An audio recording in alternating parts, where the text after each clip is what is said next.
Alright, so we are starting a new series. It's centered around bodybuilding, but it's more so about the learning aspect of bodybuilding. So I am going through a course right now through J3U University, run by Luke Miller and John Jewett. And basically they are teaching coaches, contest prep coaches for bodybuilding in particular. So I'm going through this course and I thought it would be a great idea to bring y'all into the learning process. I've been going through this course here and there. So being completely honest with y'all, this is a little bit of an accountability thing on my part to stay consistent, because what's easy for me is going to the gym, eating my food, and meditating, stress management. Those three things, I can do that all day. This is a little bit more difficult for me just because it's kind of always been tough for me to just sit down and concentrate on something, because I'm, ADHD, whatever you want to call it. It's just tough for me to sit down and study something for an extended period of time. So my thinking is, why not make it fun and bring y'all into it? So we are currently in the fatigue part of the course. So let's see here. I've basically been, this is like my setup that I got going on right here, just notepad, phone, computer. And then mirror so y'all can get a full view. But yeah, so we went through the first big module. So it's coaching foundations, and it has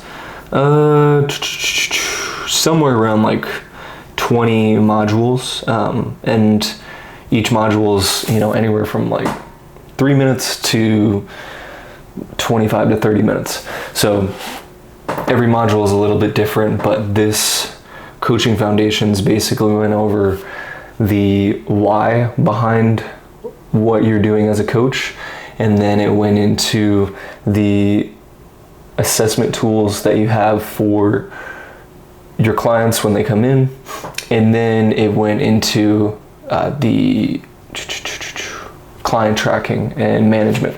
So it went super in depth on the nutrition assessment, on the training assessment, body fat assessment, and a few other assessments. But basically it went all the way through the assessment portion, and then the client tracking that you can do.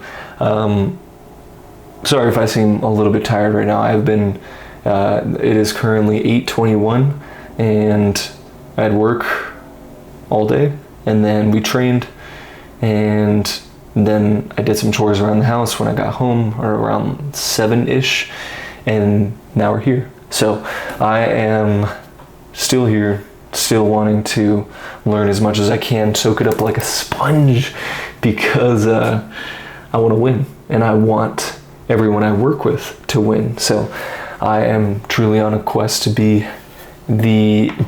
just understand healthy bodybuilding as a competitor and as a coach. So this whole series is going to be going through this entire certification process. So I'm going to be learning it as I film this, and it's just going to be very raw in the edits. There's literally going to be no edits. It's just going to be me at a desk learning all this stuff, and then telling you all about it, what I've learned, and that's pretty much it. So just wanted y'all to have a quick rundown of what we are doing here. Now let's freaking get into it. This whole module is about recovery optimization, which I really like that he started with, because everything's training is based on recovery, because you're only going to grow as much as, or as well as you can recover. So let's freaking get into it. This is titled Fatigue, Recover, Adapt, Part 2, Signs and Impact of Fatigue. So let's freaking get into this. And I have it on 1.5 speed because that's just kind of my listening speed, I guess. But whatever, let's get into it. Getting into the state of higher fatigue. Locally, also systemically, rate of perceived exertion is higher. So you're going to feel like everything feels harder to you that normally would feel easy. Don't feel like training. You have mood changes. Things that used to excite you, you just don't care about anymore. And when I'm in the early stages of higher fatigue from accumulating training over weeks, those are the two that really stand out. And for a lot of people, the mood changes. Just, I don't feel like training together today, and I'm really having to force it to make it happen. There could be GI disruption or even appetite changes. What do you want to do when you don't feel great?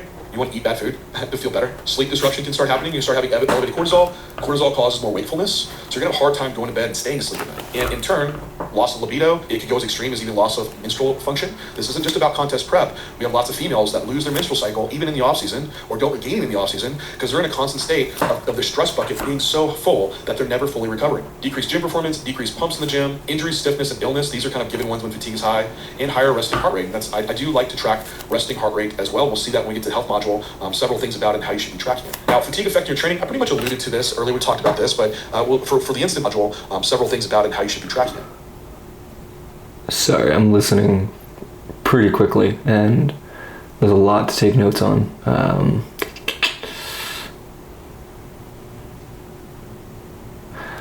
Okay, so this is kind of interesting.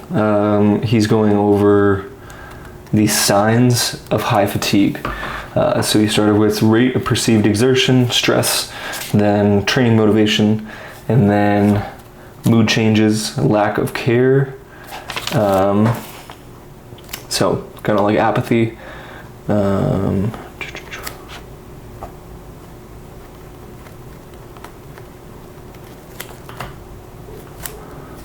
GI disruption. That's a big one. Gotta look out for your digestion. Appetite changes, another one.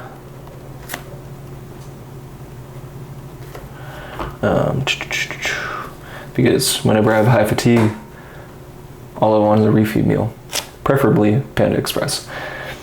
Sleep disruption, that is a big one as well. Loss of libido and menses. That is also quite an impactful one. Gym performance, strength. Boom. Probably the more well-known one.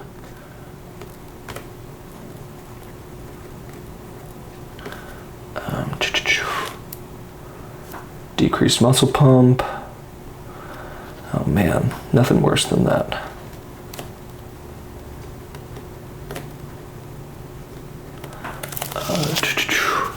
Injuries, stiffness, and illness.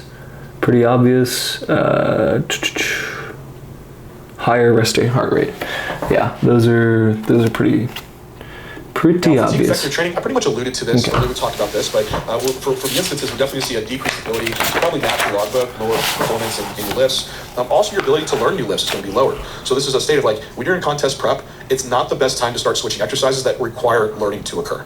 You're not going to have the resources to adapt because adapting to a new lift, like learning a new thing, is really hard. Think about if you had to pick up and learn a guitar. It's like you don't know how to coordinate your fingers. Like you have to really, really focus hard. If you don't have the recovery to adapt to all the stimulus that you're trying to create, disrupt your homeostasis, it's going to be a terrible experience for you to learn. But the same thing could be applied for like a new lift that took a lot of ability to learn. Now, if it's like a machine that is, a bicep curl is not going to vary too much from a bicep curl. That's different. But we're talking about, hey, I'm going to go from a hack squat and go try to do a safety bar squat today. Like this is a much more complex lift that requires a lot to it.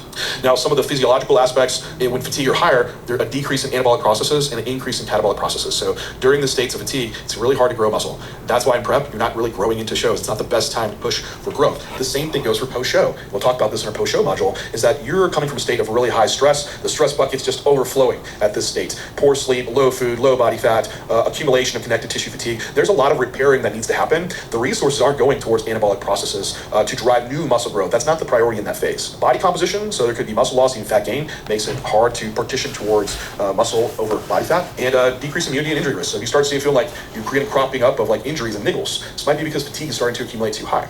Now, what does that look like when we're actually getting back to our fitness fatigue model of overreaching? So overreaching is a temporary decline in training performance, and this can take just a few days to reverse, and it's much more common.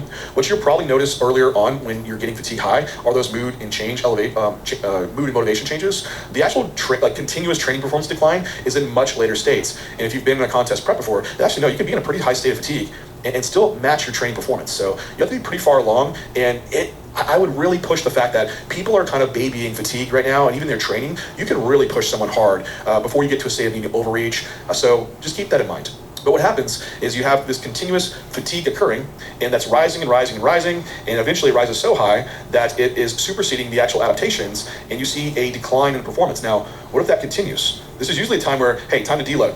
Take a few days off, you wash off fatigue quickly, and then you can express these fitness gains that were there the whole time. However, if you keep training, you have a chronic decline in training performance, and this can actually take weeks and months to actually reverse, where we see those chronic adaptations occur. So there's like more long-term changes to hormone function, menstrual cycle loss. Like these things are going to take time to reverse. So you can think of this as like borrowing money from the bank, and with fatigue. The more fatigue you're accumulating, the more money you're taking out of the bank, and the longer it's going to take to pay back. So when you stay in the state or your contest prep, where you're digging over and over and over again, you have multiple shows planned out, at the back end of that contest prep is going to be a longer post-show phase to recover from. So that's how you can even think of that.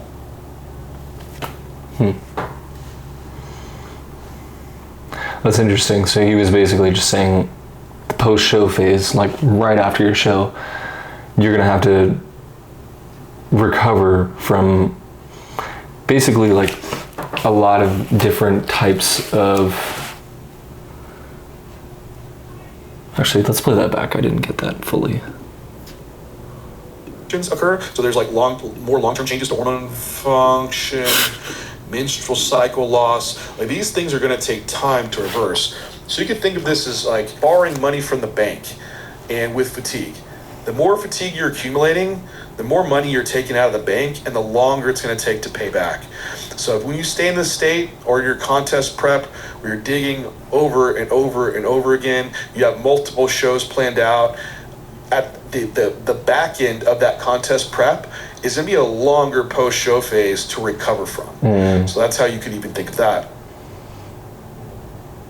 Yeah, so the longer that you're going into show after show after show, it's going to take that much longer to recover from. So makes sense.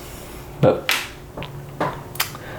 all right, so now we got this next module, and it is getting pretty late. I know this is kind of a shorter video for the studying, but we do need sleep, speaking of recovery. So and we have work pretty early tomorrow, and on top of that, I want to get up early to get back to it. So let's make this the last module and then call it a day. So how do we assess fatigue? So when to even know what to do about it? And so the assessment, actually these subjective markers off of a hedonic scale work great. We don't need fancy wearable devices to tell us we're fatigued or not. It's simply say like, do you feel recovered and rested? You're like, no, I don't. I woke up, I feel like I didn't even sleep. It's like, do you feel motivated to train today? Not at all. It's like your fatigue's high. We don't need something that's to tell us like, oh, hey, your sleep score was this today. You shouldn't train, but you're like, I feel great. So the subjective markers can work just fine in your assessment. This is something you can add into your weekly assessment for your clients, and that's in our coaching foundations module where we have these questions laid out. But you can use a perceived recovery scale, and I'll show you this in the next slide. Even a sleep quality scale, 1 to 10. Logbook is going to be a great tool to utilize. Hey, at the end of the week, was your strength in general increasing over the week, decreasing, or maintaining? What about life stress, aches and pains? Are you motivated to train today? Rate your hunger, GI issues, or appetite changes. So this is a scale that you could utilize with your clients. It's been validated, it's evidence-based. Scale of 0 to 10, with 0 being very poorly recovered and extremely tired. If that's the instance, then likely we're going to see an expectation of a decline in training performance, which if you have this really low score, it's probably indicated we should do something about this. We need to turn on the faucet and let out some stress. This might be, hey, let's just take a light session, let's take a rest day, let's raise up calories today. Now, might have be at a 10. I feel very well recovered, highly energetic, something where we could expect a training performance day and you have general preparedness and ready to train. So when you're looking through recovery, we want to just assess what areas are getting neglected for you or your clients and trying to maximize. So as a coach, that's what I'm trying to constantly look at is where can I improve this client? How can we get better daily? So during the workout, is there anything that we're leaving on the table? Like, hey, are you taking adequate rest times between your sets? Intra-workout nutrition, is this something to be considered for if we're in prep or we're doing longer duration workout times? Volume auto-regulation. Do we have something even in place for when, hey, someone is a bit fatigued, we can modify training volume for the day so we don't have so much overload and we allow them to still recover from these adaptations that we're asking of them? What are we doing between workouts? What's nutrition like between sessions? What is sleep like between sessions? What about relaxations and de-stress time? Between training weeks, what are we doing? Do we have deloads present? Are we taking light training sessions? Are we using recovery modalities, which we'll cover in this module? And then what about between training phases? Deloads, active rest, like these things need to take place. So we have different time components and durations of where we need to implement to reduce fatigue and be able to optimize our training performance and stimulus. So the recovery strategies to implement here, and we're going to dive into these, which for one, manage your training variables. Training is going to be the biggest driver of overload, the biggest driver of fatigue. So if we're managing training well, we can train within our recovery capacity. And you're going to learn this fully in our hypertrophy module. Now what we're going to dive into more so in these next lectures in the recovery module will be passive recovery strategies. Sleep. Sleep is your number one recovery tool. It is so underrated. So pay attention to this lecture. This is one to maximize. And in current culture, we just under-prioritize it completely. We put more work in the day and we just cut sleep short. Stress management, a second huge one. I'd say even more so under-recognized because our lives are so stressful with how much work we do. At least in the US, the culture is very fast-paced. And even with social media now too, it demands just a lot of stimulus and disruption to homeostasis in our bodies to where this absolutely is taking away your ability to train and adapt. Now, active recovery strategies will be things that you are able to do with actual training. And we'll cover these more in our training module for utilizing deloads, light sessions, things to drop off fatigue, but however, still have some type of training occur. Nutrition will be another big one that we can implement, and we'll cover this fully in our nutrition module. Same with PEDs and supplements. Within this lecture, the final one, we will cover some rehab modalities, and I want to make sure you walk away with ones that are more evidence-based and applicable for the hypertrophy athletes and bodybuilder physique competitor, and not waste time or money on ones that are not as evidence-based. So some points to remember here is that you can't outwork poor nutrition, inadequate sleep, or an unhealthy lifestyle. So you can train as hard as you want, but if you can't recover from that training, you're not going to adapt. So you must train within your body's ability to recover. But that's why this lecture is important, because we want to raise up that recovery ceiling. So enhancing these recovery factors leads to stronger training response and greater progress. So our next lecture, we're going to dive into sleep and address our number one recovery tool. Oh, that was good. That was very, very good.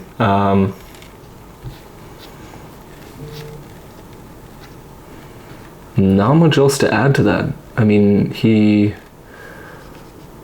breezed over a lot of really, really big topics, but I think that was the point because he's going to dive into them a little more fully. This was more of an overview.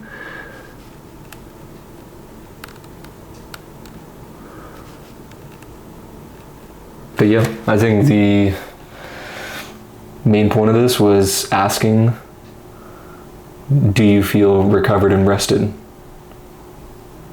And are you motivated to train today?